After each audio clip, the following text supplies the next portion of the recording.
In this video, I'm going to teach you how to add domain in Vercel.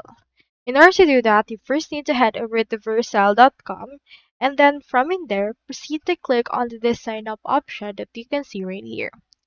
Once you have successfully signed up, you should be able to have access to your account, so you can just proceed to log in.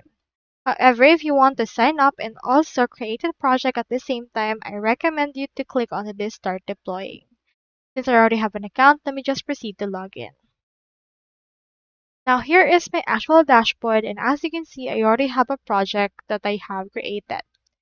So to add a domain to this particular project, you can see that we can click on this domains just beside the visit option. When you click on that, you will be redirected to the settings page or the project settings page, and under that is the domains that we have. So here is the domain that I currently have, and if you wish to add a new domain, just click on this either add domain or buy domain. So let's head over and click on this add domain. Input right here the domain name. As an example, input tutorial.com. Now you can either to choose it to connect to an environment like production, preview, as well as custom environments, or also redirect it to another domain. Head over and click on save. Once you have done that, this will actually prompt you to verify this particular domain.